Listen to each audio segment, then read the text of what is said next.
नमस्कार सभी साथियों को, नमस्कार, राधे राधे, जय श्री कृष्णा। दोस्तों कैसे हो दोस्तों? आशा करता हूँ बढ़िया होंगे, सुरक्षित होंगे और एकदम अच्छे से पढ़ाई कर रहे होंगे। मैं संदीप खटाना आप सभी का हार्दिक स्वागत व अभिनंदन करता हूँ। दोस्तों अपन लोग राजस्थान के इतिहास विषय पर चर्चा कर रहे थे।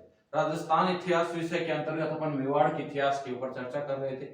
बीती क्लास में मेवाड़ के इतिहास के अंतर्गत में अपन रावल रतन सिंह पर चर्चा कर रहे थे कि रावल रतन सिंह पर 1303 में अलाउद्दीन खिलजी का आक्रमण होता है और रावल रतन सिंह की सेना बुरी तरीके से पराजित हो जाती है।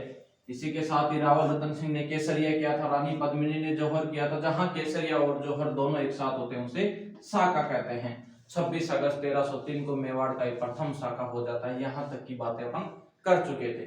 इसके बाद मैंने आपको कुछ लिखवाया नहीं था, तो आज अपन इस बात को लिखते हैं जो बीती क्लास में अपन ने बात की थी। चलिए दोस्तों, आज जो बीती क्लास में बातें हुई हैं उन सभी बातों को नोट करते हैं ताकि आपको कहीं पढ़ने में या समझने में कोई दिक्कत ना हो। बिना वीडियो भी आप आसानी से समझ सके बातों को। चलिए देखिए, जो रावल रतन सिंह है, रावल रतन सिंह के समकालीन दिल्ली का शासक कौन था? अलाउद्दीन खिलजी। और रावल रतन सिंह के समकालीन अपन दूसरी तरफ देखा था सिंहल या श्रीलंका का शासक कौन था? तो वो था गंधर्व सेन। और गंधर्व सेन और उसकी रानी चंपावती की जो पुत्री थी उसका नाम था रानी पद्मिनी। तो लिखिए दोस्तों, रतन सिंह के समकालीन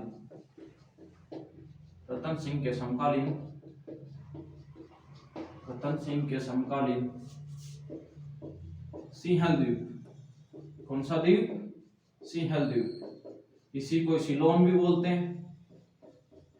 सिंहल द्वीप, सिलोन या श्रीलंका। कौन सी लंका? श्रीलंका के समकालीन सिंहल द्वीप या सिलोन का शासक कौन था? शासक था गंधर्व सेन।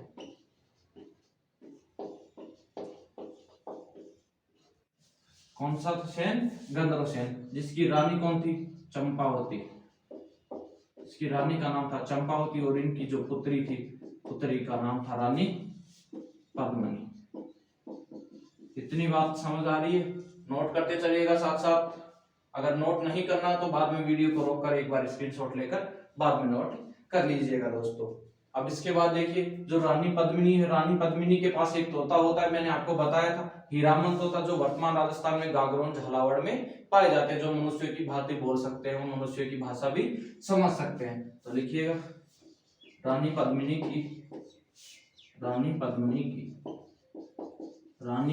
की सुंदरता का बखान। रानी पद्मिनी की सुंदरता का बखान कौन सा तोता करता है? हीरामन तोता करता है। रानी पद्मिनी की सुंदरता का बखान हीरामन तोता करता है। हीरामन तोता करता है। अब देखिए, ये हीरामन तोता एक बार क्या होता है, पिंजरा खुला रहने के कारण उड़ जाता है। ये हीरामन तोता हाथ लगता है किसको? शिकारी को। शिकारी से हाथ लगता है किसको? ब्राह्मण को। और ब्राह्मण से किसके पास चला जाता है? राघव चेतन के पास। राघव चेतन जो जादू टोने में निपुण था, पशु पक्षियों की भाषा समझने में एकदम सुदृढ़ व्यक्ति था। तो वो हीरामन तोते से ऐसा तो है नहीं वो अपने को किसी इतिहास की जानकारी देगा या कहीं बोलेगा किस बार एशेज में वो टीम जीती है, तो वो तो जानकारी देगा किसकी? रानी पद्मिनी की सुंदरता की। तो रानी पद्मिनी की सुंदरता रावल रतन सिंह को कौन बताता है? राघव चेतन बताता है। तो एक बार इतनी बात नोट कीजिएगा। इसके आगे देखिए, रावल रतन सिंह को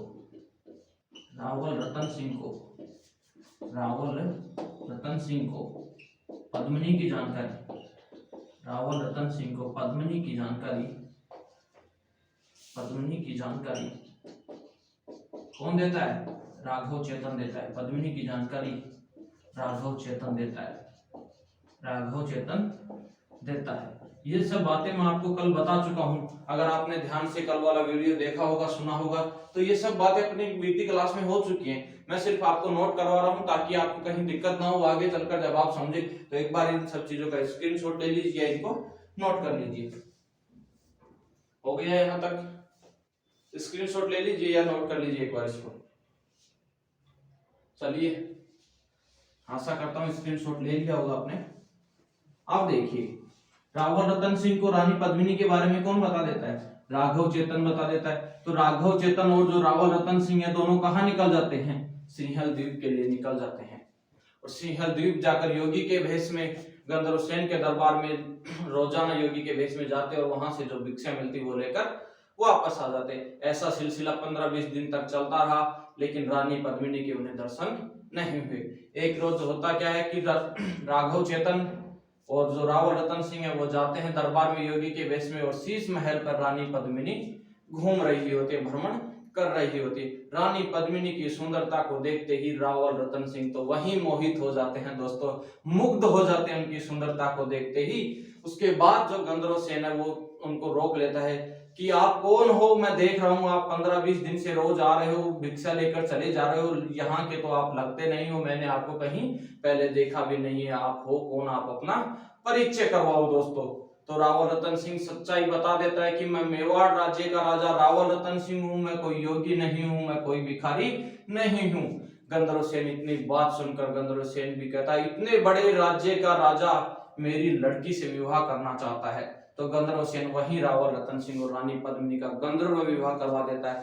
गंधर्व विवाह से तात्पर्य है वह प्रेम विवाह जो हिंदी रीति रिवाजों से संपन्न हुआ हो। ऐसा आपको आगे भी देखने को मिलेगा, जब मैं आपको चौहान वंश पढ़ाऊंगा वहां भी ये शब्द आपको मिलेगा गंधर्व विवाह। तो आपको याद होना चाहिए प्रेम विवाह जो हिंदी रीति रिवाजों से संपन्न हुआ उसे गंधर्व विवाह कहते हैं। देखिए रानी पद्मिनी व रावल रतन सिंह का क्या हो जाता है, गंधर्व विवाह संपन्न हो जाता है। तो नोट कीजिएगा रतन सिंह व पद्मिनी का गंधर्व विवाह संपन्न हुआ, गंधर्व विवाह संपन्न हुआ, गंधर्व विवाह संपन्न हुआ। इतनी बात याद होनी चाहिए आपको। एग्जामिनर पूछ भी सकता है कि 2-3 आपको विकल्प दे देगा कि किसका गंधर्व विवाह नहीं हुआ, तो 2-3 शासक ऐसे आएंगे राजस्थान के इतिहास में, राजपूताना के इतिहास में जिनका गंधर्व विवाह होता है दोस्तों। तो आपको याद रखना है किन किन का गंधर्व विवाह होता है।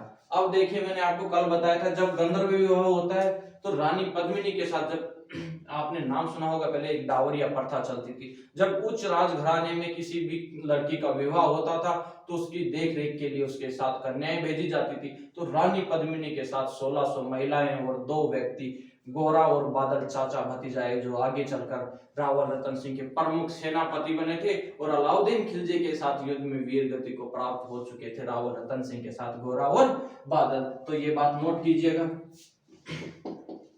गोरा बादल कौन है, चाचा भतीजा, गोरा बादल वह 1600 महिलाएं, गोरा बादल वह 1600 महिलाएं पद्मिनी के साथ, 1600 महिलाएं पद्मिनी के साथ मेवाड़ है, पद्मिनी के साथ मेवाड़ आई। ये बात भी आपको याद होनी चाहिए कि जो गोरा और बादल है वो कौन है, चाचा और भतीजा है जो रानी पद्मिनी के साथ सिंहल द्वीप से कहाँ आए, मेवाड़ में आए। अब देखिए इतनी बात हो गई थी तो मैंने आपको कल बताया था कि रावल रतन सिंह और रानी पद्मिनी मेवाड़ में एक बगीचे में घूम रही होती है, वहां रावल रतन सिंह विराजमान रहते हैं।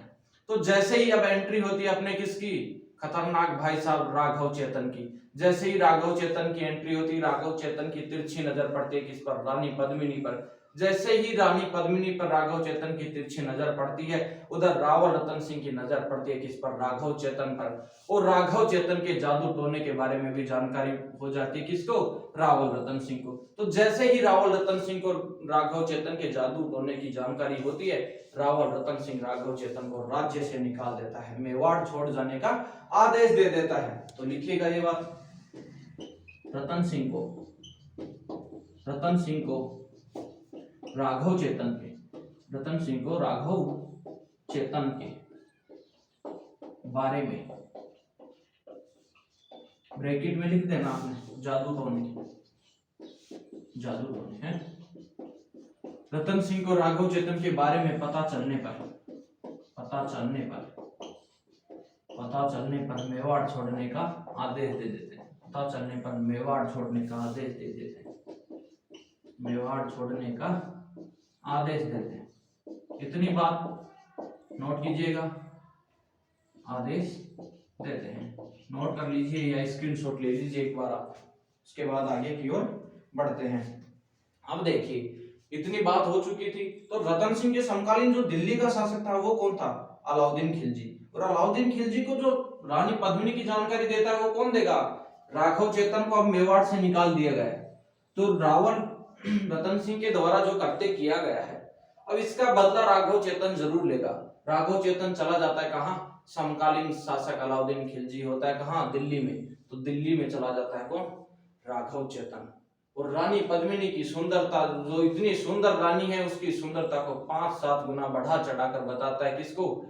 अलाउद्दीन खिलजी को। और रानी पद्मिनी की सुंदरता की बातें सुनते ही अलाउद्दीन खिलजी भी मोहित हो जाता है दोस्तों, मुग्ध हो जाता है रानी पद्मिनी की सुंदरता पर। और रानी पद्मिनी को पाने के लिए 28 जनवरी 1303 को चित्तौड़ पर आक्रमण के लिए रवाना हो जाता है। ये बात मैं नहीं कह रहा, ये बात मलिक मोहम्मद जायसी अपने ग्रंथ पद्मावत में कहते हैं दोस्तों। मैं उसी पद्मावत ग्रंथ की बातें आप लोगों के सामने रख रहा हूँ। थोड़े दिन पहले एक फिल्म भी आई थी पद्मावत, आपने देखा होगा। राजपूत संगठनों ने या हिंदू संगठनों ने उसका बहुत ही जोरदार विरोध किया था, क्योंकि वहां रानी पद्मिनी के चरित्र के साथ खिलवाड़ किया गया, छेड़छाड़ की गई। और आपको पता होगा किसी भी छत्राणी के चरित्र के साथ अगर छेड़छाड़ की जाए तो हिंदू जो संगठन है उनको कतई बर्दाश्त नहीं होगा। एक छत्राणी जो अपने सतीत्व की रक्षा करते हुए अपने पति की याद में सती हो जाती हैं, अगर उसके चरित्र के साथ खिलवाड़ किया जाएगा तो वो कतई बर्दाश्त नहीं किया जाएगा। इसी कारण पद्मावत फिल्म का जोरदार विरोध किया गया था दोस्तों।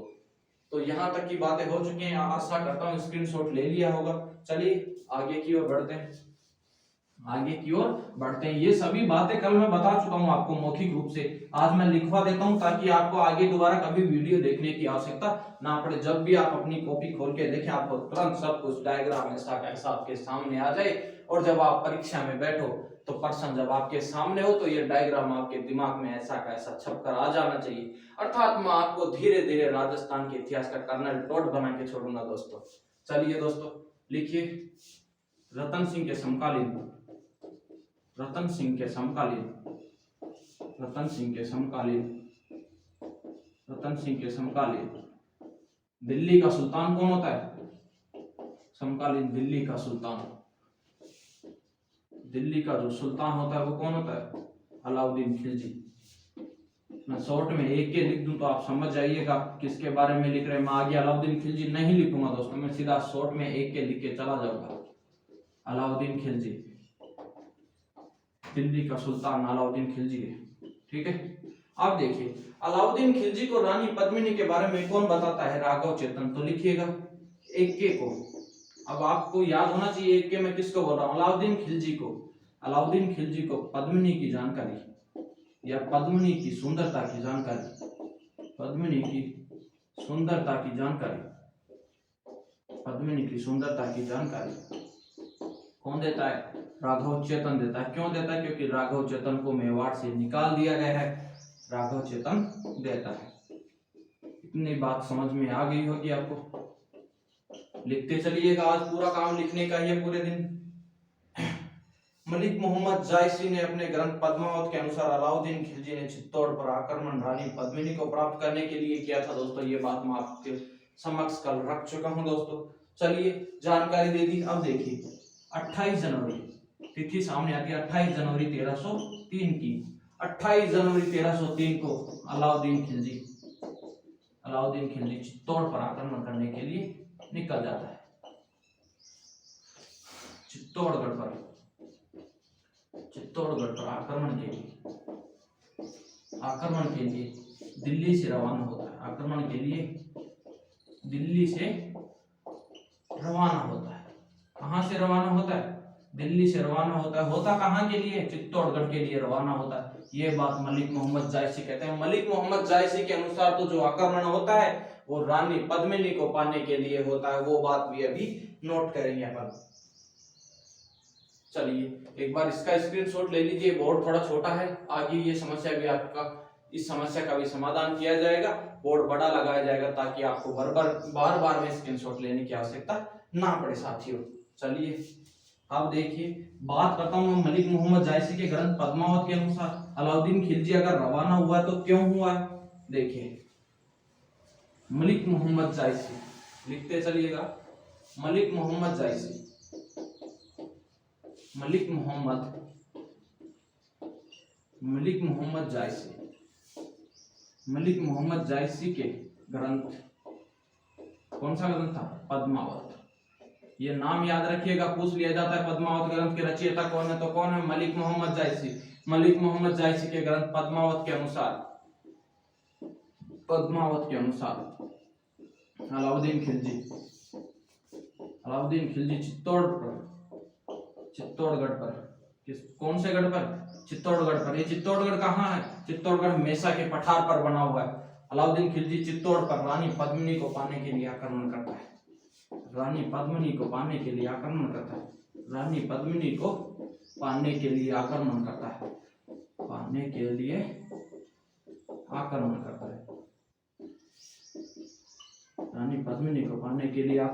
है। मैंने आपको कल बताया था जो मलिक मोहम्मद जायसी की ये बात है कि अलाउद्दीन खिलजी का जो चित्तौड़ पर आक्रमण होता है वो रानी पद्मिनी को पाने के लिए होता है, लेकिन अधिकांश जो वर्तमान आधुनिक राजस्थान के जो इतिहासकार है वो मलिक मोहम्मद जायसी की इस बात का पूर्ण रूप से खंडन करते हैं। दोस्तों मैंने कल बताया था G.H. ओझा, गौरीशंकर हीराचंद ओझा कहते हैं कि कब ये इतनी बड़ी बात एक साल में कैसे घट सकती है कि कब वो राघव चेतन को जानकारी मिलती है। राघव चेतन रावल रतन सिंह को बताते हैं। रावल रतन सिंह सिंहल द्वीप जाते हैं, कुछ दिन वहां रहते हैं।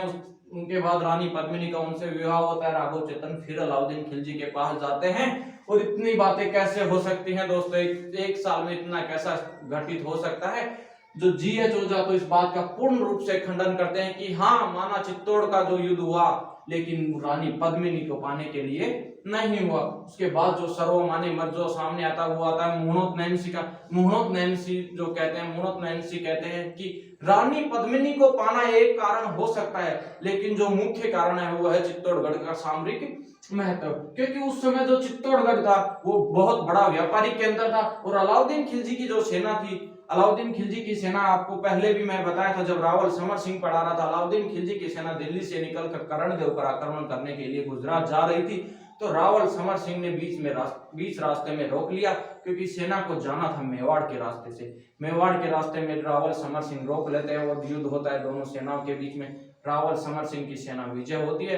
रावल समर सिंह उल्गू खा को क्या करते हैं, आर्थिक दंड दे देते हैं, जिसके कारण अपना गुजरात जाने के लिए जो रास्ता साफ करने के लिए आक्रमण करता है। ऐसी बात कौन कहते हैं? मुहूर्त नैन्सी कहते हैं दोस्तों।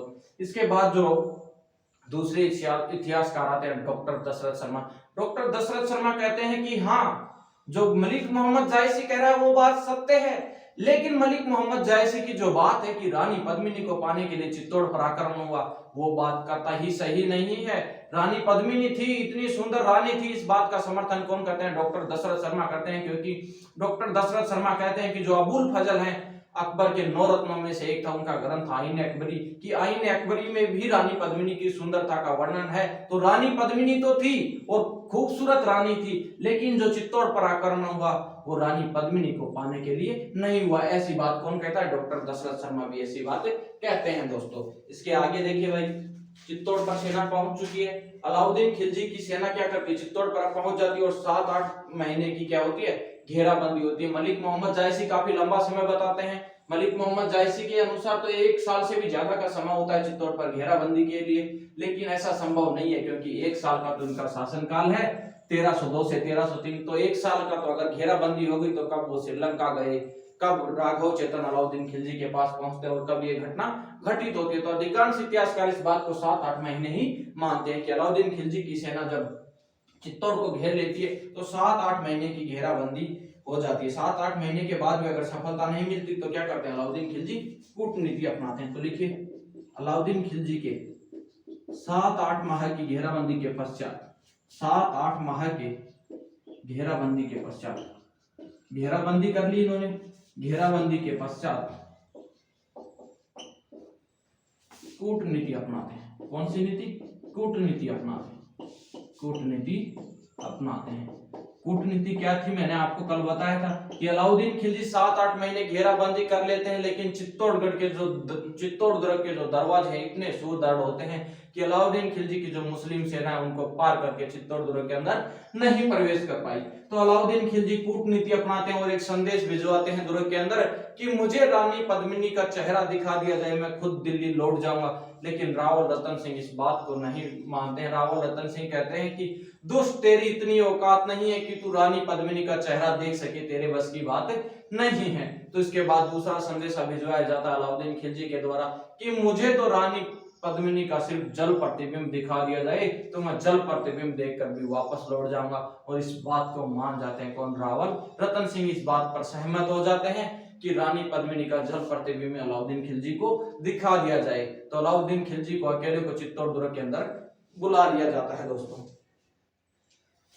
अब देखिए, लिखिएगा आगे, चित्तौड़ दुर्ग के अंदर चले गए कौन, अलाउद्दीन खिलजी। अलाउद्दीन खिलजी को जल प्रतिबिंब दिखा दिया गया। एक तरफ रानी पद्मिनी खड़ी हो गई, उसके सामने 45 डिग्री पर एक दर्पण रख दिया गया। रानी पद्मिनी के जो प्रतिबिंब वो दर्पण पर बनेगा, दर्पण के 45 डिग्री होने के कारण जो फोकस पड़ेगा वो कहां पड़ेगा, जल के अंदर पड़ेगा। तो जल में जो प्रतिबिंब बनेगा वो देखेंगे कौन, अलाउद्दीन खिलजी देखेंगे। अलाउद्दीन खिलजी कहते हैं कि जिस स्त्री का जल प्रतिबिंब इतना खूबसूरत हो वो स्त्री वास्तव में कितनी खूबसूरत होगी। दोस्तों इतनी बात कहकर अलाउद्दीन खिलजी को चित्तौड़ दुर्ग के बाहर रावल रतन सिंह छोड़ने चले आते हैं, क्योंकि मेवाड़ के जो शासक है वो तो अपनी स्वामी भक्ति के लिए ही प्रसिद्ध रहे हैं इतिहास में। तो रावल रतन सिंह अलाउद्दीन खिलजी को बाहर गेट तक छोड़ने के लिए, चित्तौड़ दुर्ग के दरवाजे तक छोड़ने के लिए आते हैं। जैसे ही चित्तौड़ दुर्ग के दरवाजे पर अलाउद्दीन खिलजी को छोड़ते हैं रतन सिंह, अलाउद्दीन खिलजी के कहने पर मुस्लिम सैनिकों द्वारा रावल रतन सिंह को बंदी बना लिया जाता है दोस्तों। तो देखिए, अलाउद्दीन खिलजी के आक्रमण जब हुआ 1303 में, तो अलाउद्दीन खिलजी के आक्रमण के समय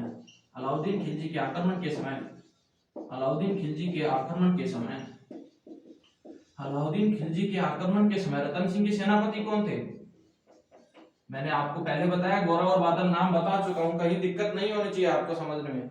अलाउद्दीन खिलजी के आक्रमण के समय रतन सिंह के सेनापति गोरा और बादल थे। ये दोनों आपस में चाचा भतीजा थे जो रानी पद्मिनी के साथ सिंहल द्वीप से आए थे, गोरा और बादल थे। ठीक है, गोरा और बादल भी रावल रतन सिंह के साथ वीर गति को प्राप्त हो जाते हैं। नोट लगा के एक बहुत ही महत्वपूर्ण बात और मैं बताऊंगा आपको कि जब अलाउद्दीन खिलजी का चित्तौड़ पर आक्रमण होता है तो राहत ने एक गांव बसाया था सिसोदा गांव, और सिसोदा शाखा का क्या किया था, प्रारंभ किया था। तो उस सिसोदा गांव का एक व्यक्ति था लक्ष्मण सिंह। लक्ष्मण सिंह इस आक्रमण के समय अपने 7 पुत्रों के साथ चित्तौड़ दुर्ग की रक्षा करते हुए वीर गति को प्राप्त हो जाते हैं। दोस्तों ये बात भी आपको पता होनी चाहिए। चलिए स्क्रीनशॉट ले लीजिए या फिर नोट कर लीजिए। हो गया, चलो आगे बढ़ते हैं। यहां तक की बातें हो गई, आगे की ओर बढ़ते हैं। चलिए जल्दी जल्दी करते हैं, क्योंकि ऐसे तो सिलेबस होगा नहीं और सभी एग्जाम में बिल्कुल सर के बिल्कुल पास में बैठे हुए हैं दोस्तों। चलिए देखिए, 26 अगस्त 1303 को, 26 अगस्त 1303 को क्या होता है, चित्तौड़ का साका हो जाता है। साका किसे कहते हैं, जब जौहर और केसरिया एक साथ होता है। रावल रतन सिंह ने केसरिया किया, और जैसे ही सूचना मिली अंदर दुर्ग में कि रावल रतन सिंह युद्ध भूमि में लड़ते हुए वीर गति को प्राप्त हो गए, तो रानी पद्मिनी ने अपने सतीत्व की रक्षा करते हुए 1600 महिलाओं के साथ क्या कर लिया था, जौहर कर लिया। तो 26 अगस्त 1303 को चित्तौड़ का साका हुआ। 1303 को चित्तौड़ बोल या फिर मेवाड़ लिखना बेहतर रहेगा। 1303 को मेवाड़ का प्रथम साका हुआ। कौन सा साका हुआ, मेवाड़ का प्रथम साका हुआ। इससे पहले रणथंभौर में साका हो चुका है, जब मैं आपको पढ़ाऊंगा रणथंभौर के बारे में तो बताऊंगा। प्रथम साका हुआ, रणथंभौर में हो चुका था। ये राजस्थान का पहला साका नहीं है, ये सिर्फ मेवाड़ का प्रथम साका है। ये बात तो आपको ध्यान रखनी है, क्योंकि इससे पहले रणथंभौर में 1301 के आसपास साका हो चुका है। चलिए अब देखिए, जो अलाउद्दीन खिलजी का जो युद्ध होता है, आक्रमण होता है 1303 ईस्वी में, तो इस युद्ध का जो सजीव वर्णन है, सजीव वर्णन कौन करते हैं, सजीव वर्णन करता है आंखों देखा हाल कौन बताते हैं, इस जो युद्ध का इस आक्रमण का जो आंखों देखा हाल बताते हैं वो बताते हैं अमीर खुसरो। कौन बताते हैं, अमीर खुसरो बताते हैं। अमीर खुसरो ग्रंथ है खजाइनुल फतूह, खजाइनुल फतूह में बताते हैं। तो लिखिएगा एक अलाउद्दीन खिलजी के चित्तौड़ आक्रमण का सजीव वर्णन अमीर खुसरो। कौन से खुसरो, अमीर खुसरो अपने ग्रंथ खजाइनुल फतूह, ये पर्सन बीते समय सेकंड ग्रेड के एग्जाम में पूछा गया कि अलाउद्दीन खिलजी के चित्तौड़ आक्रमण का सजीव वर्णन किस ग्रंथ में है? अपने ग्रंथ खजाइनुल फतूह है।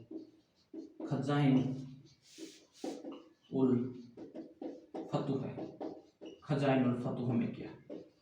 ये बहुत ही महत्वपूर्ण बात है भाई, याद रखनी है आपको। एग्जाम में काफी बार पूछा गया, जो बीते समय में सेकंड ग्रेड की एग्जाम हुई उसमें यह प्रश्न आपके सामने आया था। अगर आपको ये बात याद नहीं रही तो फिर क्या मतलब है इतनी घटना पढ़ने का? प्रेम कहानियों से कभी प्रश्न नहीं आएगा, प्रश्न हमेशा फैक्ट से आएगा और फैक्ट आपको याद रखने पड़ेंगे दोस्तों। आगे देखिए, अलाउद्दीन खिलजी क्या करते हैं? अलाउद्दीन खिलजी का अधिकार हो गया कि 26 अगस्त 1303 को किस पर? चित्तौड़ पर। तो चित्तौड़ का नाम बदल देते हैं क्या? चित्तौड़ का नाम अपने पुत्र खिजर खां के नाम पर रख देते हैं क्या? खिजराबाद रख देते हैं दोस्तों। अलाउद्दीन खिलजी ने इस युद्ध के पश्चात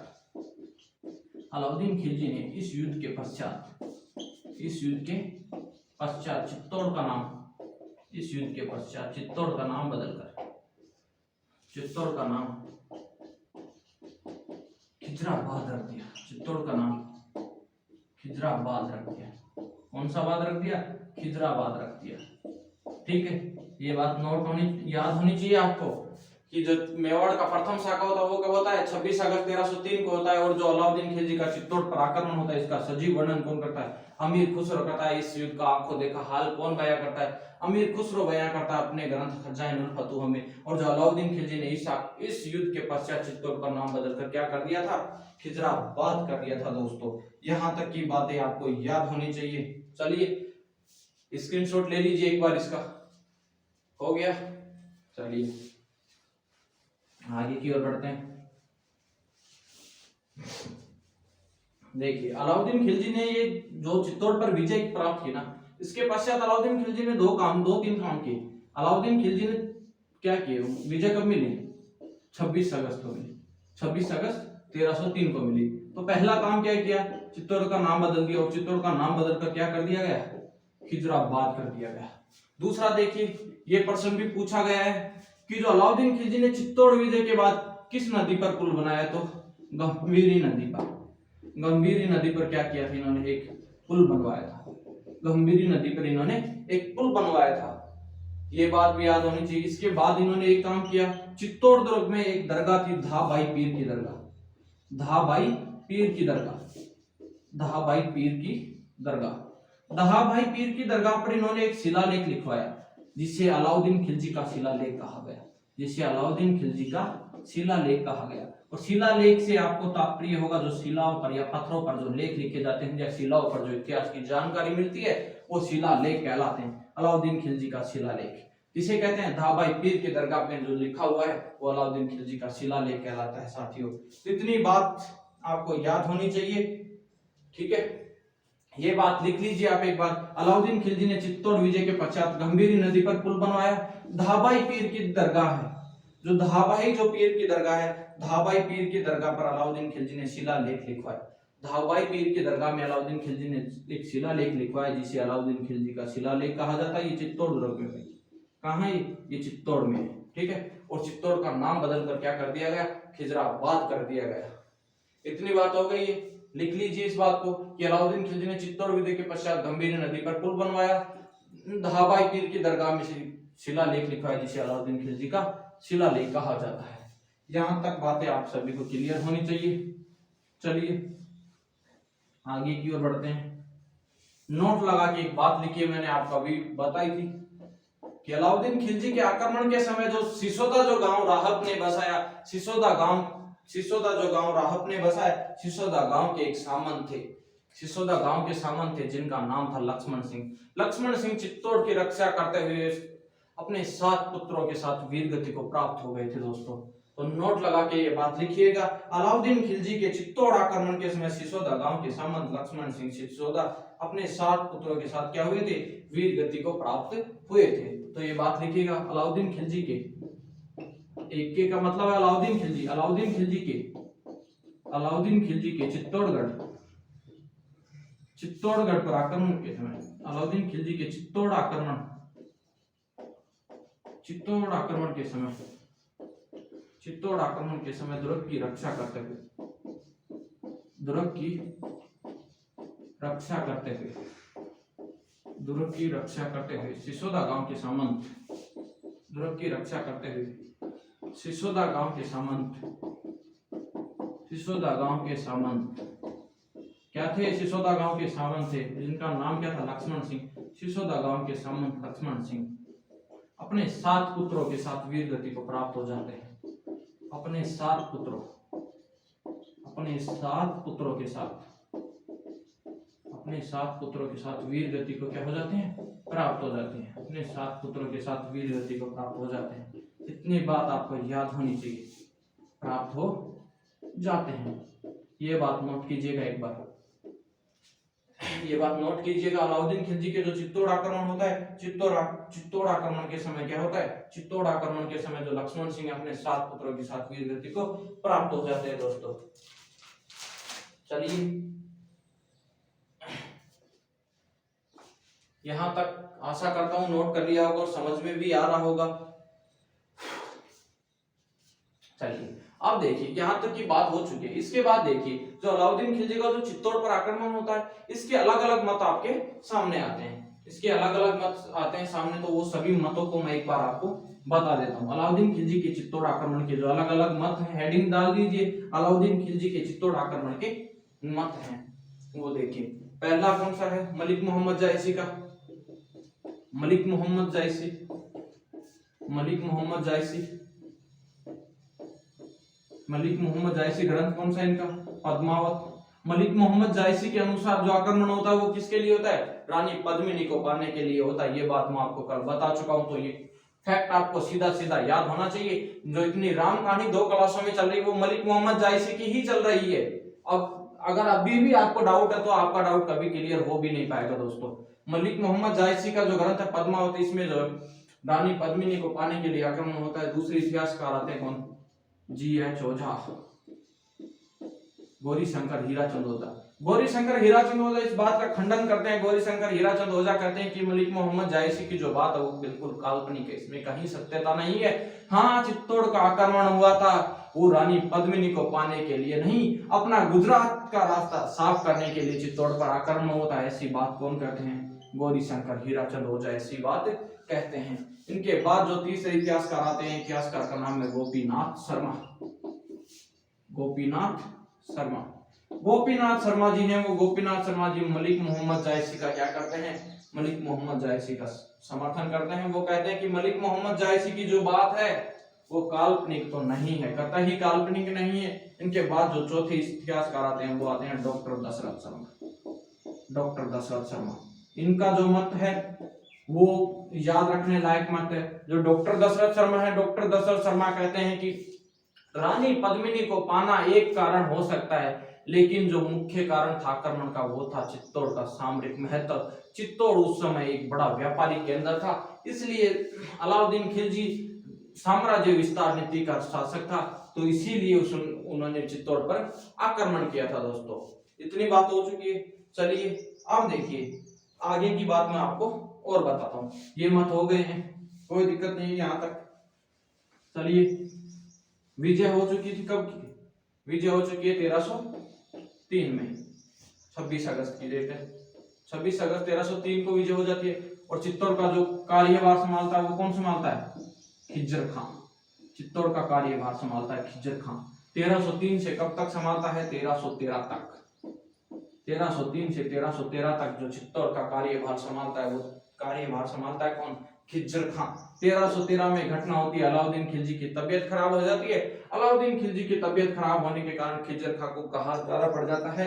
दिल्ली जाना पड़ जाता है। अब देखिए, जो 1313 ईस्वी से 1320 तक चित्तौड़ का जो कार्यभार संभालता है वो कौन संभालता है? मुच्छाला राजा मालदेव संभालता है। मुच्छाला जिसको कहते हैं मुच्छाला राजा, क्या कहते हैं? मुच्छाला राजा मालदेव चौहान। कौन संभालता है चित्तौड़ का कार्यभार? चित्तौड़ का कार्यभार संभालता है मालदेव चौहान, जिसे बड़ी बड़ी मूछें थी इस कारण इन्हें मुच्छाला राजा कहा जाता है। क्या कहा जाता है? मुच्छाला राजा। ये जो कानड़दे चौहान है, कानड़दे चौहान के क्या थे? भाई थे। कौन? मुच्छाला राजा मालदेव, कानड़दे चौहान के क्या थे, भाई थे। 1320 तक संभालता है कौन, मालदेव चौहान संभालता है। मालदेव चौहान 1320 तक संभालता है। 1320 से लगाकर 1326 तक मालदेव का जो छोटा भाई है वो जैसा सिंह चौहान, जैसा सिंह चौहान संभालता है कार्यभार। कहाँ का, चित्तौड़ का कार्यभार 1326 तक संभालता है कौन, जैसा सिंह चौहान संभालता है। अब देखिए दोस्तों घटना क्या होती है, इतनी बात यहां तक हो चुकी है। एक बार इसको मैं थोड़ा शॉर्ट लिख देता हूं। संभालता है कौन, मालदेव चौहान, जिसे मूछाला राजा कहते हैं। ये कानड़दे का भाई है। कानड़दे का क्या है, कानड़दे चौहान का क्या है, भाई है। अब देखिए जो मालदेव चौहान है, मालदेव चौहान के जो समकालीन जो सिसोदा गांव जो राहत ने बसाया, उस सिसोदा गांव, कौन सा गांव, सिसोदा गांव। सिसोदा गांव का एक सामंत होता है, सामंत का नाम है हरि सिंह। क्या नाम है, हरि सिंह। हरि सिंह का एक पुत्र होता है जिसका नाम है हमीर सिसोदिया, जिसका नाम क्या है, हमीर सिसोदिया। तो जो मालदेव चौहान है, मालदेव चौहान अपनी पुत्री का विवाह किससे कर देते हैं, अपनी पुत्री का विवाह कर देते हैं हमीर सिसोदिया से। किससे कर देते हैं, हमीर सिसोदिया से, जो सिसोदा गांव का क्या है, एक सामंत है दोस्तों। सिसोदा गांव का एक सामंत है, अपनी पुत्री से विवाह कर देता है। अब देखिए आगे की घटना देखिए। जो ये हमीर है 1326 ईस्वी में क्या करता है, 1326 ईस्वी में, 1326 ईस्वी में आक्रमण करता है किस पर, जैसा सिंह चौहान पर। और जैसा सिंह चौहान को पराजित करके चित्तौड़ पर क्या कर देता है, पुनः अधिकार प्राप्त कर लेता है। कहां पर, चित्तौड़गढ़ पर, चित्तौड़गढ़ पर पुनः अधिकार प्राप्त कर लेता है। चित्तौड़गढ़ पर पुनः अधिकार हो जाता है किसका, हमीर सिसोदिया का। अब देखिए जब मैं आपको पढ़ा रहा था राहप और करण सिंह के दो पुत्र हुए, रण सिंह के दो पुत्र हुए, राहप और क्षेम सिंह। तो राहप ने क्या किया था, राणा शाखा की क्या की थी, स्थापना की थी और सिसोदा गांव बसाया था। तो देखिए अब आपने नाम सुना होगा, राणा लाखा, राणा मोकल, राणा कुंभा, राणा प्रताप। जो अब हमीर, ये जो सिसोदा जो शाखा है या जो सिसोदा गांव है, वहां से जो शासक बनेंगे वो अपने नाम के आगे क्या लगाएंगे, राणा या महाराणा। तो अब चित्तौड़ पर अधिकार किसका हो गया है, हमीर सिसोदिया का या राणा हमीर का। जो तो अब रावल शाखा क्या हो चुका है, पतन। तो मैंने आपको बताया था कि रावल शाखा का जो अंतिम शासक था, वो अंतिम शासक कौन था, रावल रतन सिंह था। अब जो सिसोदा जो शाखा है, जो राणा शाखा है, राणा शाखा का जो प्रथम शासक बनेगा वो कौन बनेगा, राणा हमीर बनेगा। और राणा शाखा की स्थापना किसने की थी, तो राणा शाखा की स्थापना की थी राहत ने। दोनों बातों को ध्यान रखना, राहत ने राणा शाखा की स्थापना की थी और जो राणा शाखा से जो शासक बनेगा वो कौन बनेगा, हमीर बनेगा दोस्तों। तो यहां तक की बातें हैं, यहां तक कुछ नोट करने वाला है तो ऐसा का ऐसा डायग्राम आप एक बार नोट कर लीजिए, क्योंकि ज्यादा लिखने में, कॉपी भरने में कोई मतलब नहीं है। वो रद्दी लगेगी आपको, जब भरोगे एकदम अच्छे से, ज्यादा हो जाएगी तो रद्दी लगने लगेगी। डायग्राम के तहत ही बना लो कि 1303 से 1313 तक चित्तौड़ का शासक कौन था, कार्यभार किसने संभाला, खिज्जर खान ने। 1313 में अलाउद्दीन खिलजी की तबियत खराब होने के कारण खिज्जर खान दिल्ली चले जाते हैं और जो चित्तौड़ का कार्यभार संभाल देते हैं किसको, मालदेव चौहान, जिसे मूछाला राजा कहते हैं। जो कानड़दे चौहान के क्या थे, भाई थे। जो मालदेव चौहान है, इनके समकालीन जो सिसोदा गांव है, सिसोदा गांव का एक सामंत है, सिसोदा गांव का एक सामंत हरि सिंह, हरि सिंह का पुत्र हमीर होता है। हमीर से मालदेव चौहान अपनी पुत्री का क्या कर देता है, विवाह कर देता है। मालदेव चौहान के बाद 1320 से 1326 तक शासक बनता है, कौन बनता है, जैसा सिंह चौहान। और हमीर 1326 में जैसा सिंह चौहान पर आक्रमण करता है, जैसा सिंह को पराजित करके 1326 में चित्तौड़ पर पुनः अधिकार कर लेता है। चित्तौड़ पर पुनः अधिकार करके राणा शाखा क्या हो जाता है, प्रारंभ हो जाता है। और राणा शाखा का जो प्रथम शासक बनेगा वो कौन बनेगा, राणा हमीर या हमीर सिसोदिया शासक बनेगा दोस्तों। आज के लिए इतना ही, अगली क्लास में आज के लिए इतना ही, बाकी जो है इसके बाद जो राणा हमीर के बारे में चर्चा करेंगे। तब तक के लिए धन्यवाद दोस्तों।